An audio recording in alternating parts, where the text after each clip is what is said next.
Today I'm starting a new series. I'm going to provide interpretations on passages dealing with warfare and violence in the Bible. Starting off with the topic of Israel's slaughter of the Canaanites. Now, a lot of scholars and academicians have tried their best to explain these aspects of the Bible, but they always seem to approach the topic from an emotional point of view, as opposed to an intellectual approach, meaning they devote their explanations to helping Christians figure out how to cope with the wrath of God spoken of in these passages. And that's okay. Except that I think it's putting the cart before the horse, because no matter how much emotional coping you want to do, you will never accomplish it if you don't understand exactly what it is you're trying to cope with. The heart cannot and should not accept that which the mind rejects. And I want to provide a systematic framework, a logical framework by which to understand these passages, so that all the other resources on this topic can better be absorbed for the Christian in his or her study. To be clear, this series is not going to focus on helping you emotionally understand and accept these truths in the Bible. Rather, I'm focusing on explaining them so you can logically accept them and see how they actually do make sense in the full scope of Scripture and justice. A superb resource to begin understanding God's wrath and justice, as it's explained in biblical narratives, is a lecture series titled The Holiness of God, given by Dr. R.C. Sproul, where he covers passages of God's direct judgment on people in the Bible that may appear at first glance to be unfair or unjust. And Sproul unpacks how these narratives reveal more than anything God's holiness. And it's such a powerful message because of how it intellectually explains these passages and then helps you to see the emotional impact this has on your spiritual life in the same message. So I highly recommend this teaching series for you to look up, and it'll be considered the backdrop of this series that I'm going into right now, because the Holiness of God series deals with acts of God's wrath and judgment directly on human beings. And most people actually don't have too difficult of a time understanding or accepting intellectually that a perfect, holy, and just God will always be within his right to give and to take away from his creatures. But the difficulty of certain passages I'm going to cover is not on how God can show his wrath, but on how Israelites can show their wrath to other people in such brutal ways, and yet it still be considered just. Because Israelites are sinners. They are not holy or perfect like God is. God is just to flood the whole world and destroy sinners who reject him. But if God had commanded Noah to go town to town, killing every family as an alternative method instead of flooding the world, would not your reaction to this be different? Of course it would. Because you know Noah isn't perfect, and you know Noah is sinner too. So the question is not, how is God just in doing this? The question would be, how is Noah just in doing this? Now, it's true that you could answer this question by saying, well, Noah would be doing what God commanded. But that doesn't quite explain everything very well, because these actions of Noah would seem to contradict things that God has commanded in his own law for Israel. So then we're left with trying to understand how God could give commands that seem to contradict each other. Is God contradictory? Certainly not. Are these laws that God gives, are they self-contradictory? Certainly not. And that's what this series is going to answer. But I think it's important in this first episode to feel the weight of the problem first. You cannot rightly deal with an issue or objection from a critic unless you first fully put the burden on yourself of that critique. And that involves rightly understanding it and acknowledging its logical criticisms. Let's first set some foundation in order to avoid confusion. It's important to understand that if God gives a command to his people, that command reflects, to some kind of degree, the character of God. But it doesn't mean that God himself is subject to that very command. Whatever God commands for humanity, we definitely can learn something about God from it, but we cannot forget that the command, whatever it is, was designed and delivered in such a way for humanity to carry it out, and not a command God gave to himself to carry out. When God makes a promise about what he will do, that's about as far as it can go about how God himself will hold himself to his word. But when God says things like, build a parapet around the roof of your house, that doesn't mean that God himself is now obligated to building parapets. No. Let's look at another example. When God commands a man not to covet or to be jealous, does that mean that God is therefore also prohibited from being jealous? I would say no. The Bible says that God is a jealous God.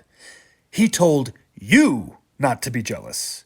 But it would be a faulty step in logic to conclude that that also means that God can't be jealous. Actually, quite the opposite is true, because mankind does not have any grounds or right to be jealous of things that are not his, nor that belong to him. But God is well within his right to be jealous of anyone or anything, because there is nothing outside the scope of which God is the ultimate owner. And anyone has a right to be jealous of that which is rightfully their own. With these things in mind, let's first take a look at a survey of verses dealing with how God commanded Israel to destroy and deal with the Canaanites. Deuteronomy 20:16 says, "But in the cities of these peoples that the Lord your God is giving you for an inheritance, you shall save alive nothing that breathes." Joshua chapter 6, verse 21 says, "They devoted the city to the Lord and destroyed with the sword every living thing in it, men and women, young and old, cattle, sheep, and donkeys." Joshua chapter 8, 24 says, "When Israel had finished killing all the inhabitants of Ai in the open wilderness where they pursued them, and all of them to the very last had fallen by the edge of the sword, all Israel returned to Ai and struck it down with the sword, and all who fell that day, both men and women, were 12,000, all the people of Ai." But Joshua did not draw back his hand with which he stretched out the javelin until he had devoted all the inhabitants of Ai to destruction. Only the livestock and the spoil of that city Israel took as their plunder, according to the word of the Lord that he commanded Joshua. And then another one in 1 Samuel chapter 27, verse 8. "Now go and strike Amalek, and devote to destruction all that they have. Do not spare them, but kill both man and woman, child and infant, ox and sheep, camel and donkey." Now these are just a few examples. There's much more verses going into this type of violence being commanded of Israel. But this was just a survey to give you a scope of what we're dealing with here. It's worth noting that in these different cases, God dealt with each city in Canaan on an individual basis. Sometimes there was a haram of total destruction, destruction, where no plunder was allowed to be taken. But other times, it was okay to take plunder and not destroy absolutely everything. But let's be clear about one thing. These verses show that God commanded Israel not only to destroy the militaries of the Canaanites, but that even the non-combatants were included in the destruction. Let's be very clear here about what the text actually says. It's not just soldiers, it's even the women and children who are included in the destructive targeting.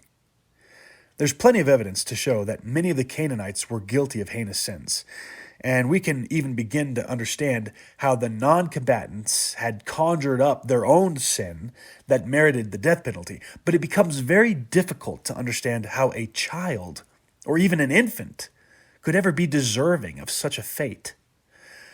Paul Copan is probably the most referenced teacher concerning this matter, because of his book, Is God a Moral Monster? And I have to be honest, I find his explanations to be utterly unsatisfying. And I think they fail to address the actual problems that people find when reading these texts.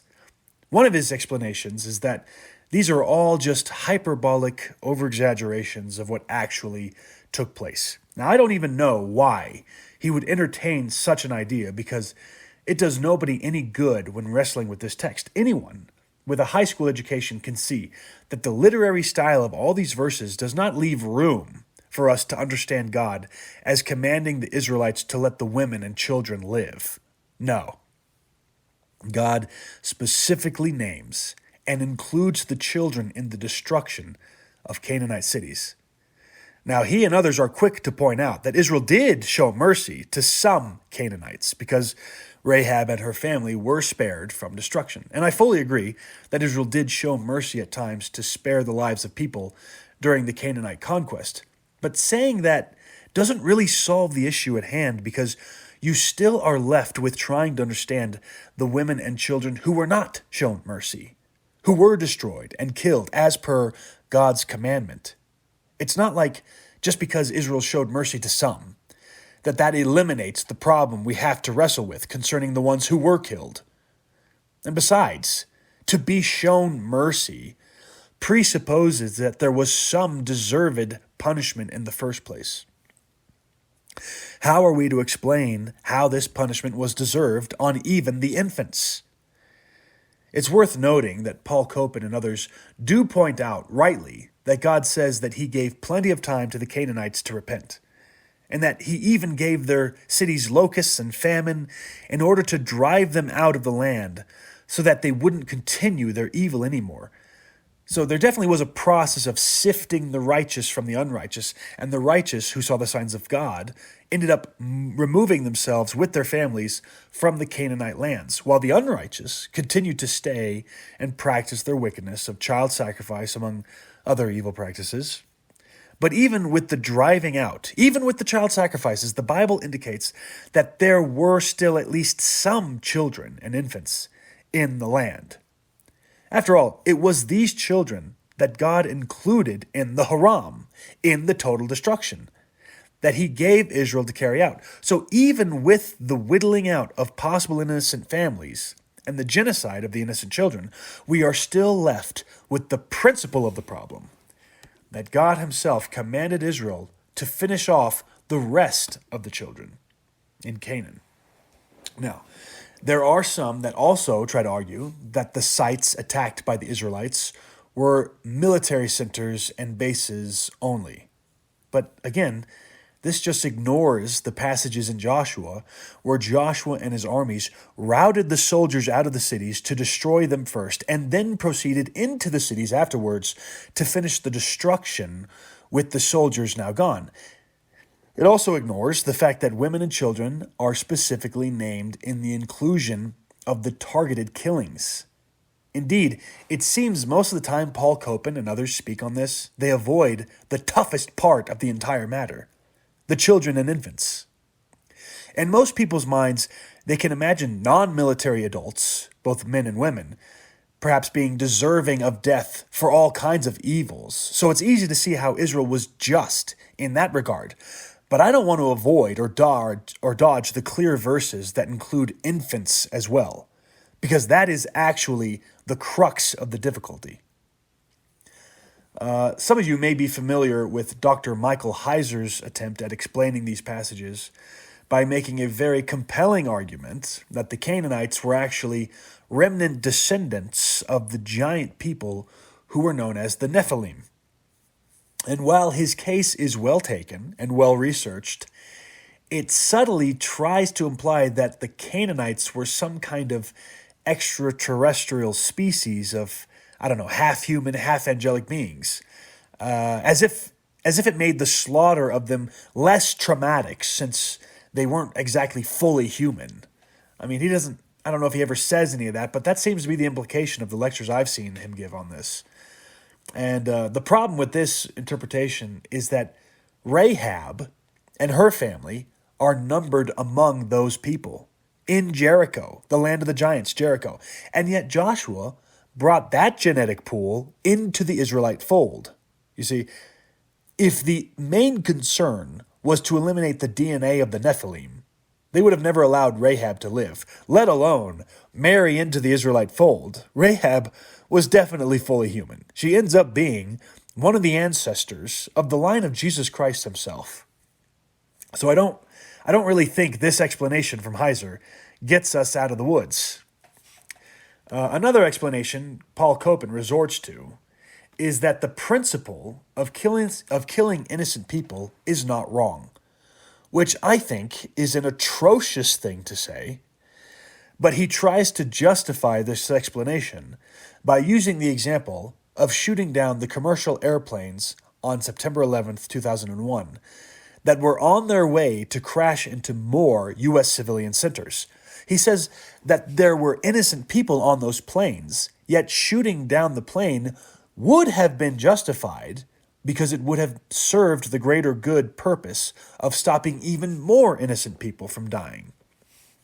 Now, let's look past, for the moment, the ill-founded approach of using modern military tactics as a moral guide for God, instead of using God as a moral guide for our military tactics. Let's look past that, faulty assumption, and just see how far off the mark Paul Copan is with this example. The problem with this example is that it is confusing what God commanded of Israel with the concept of collateral damage.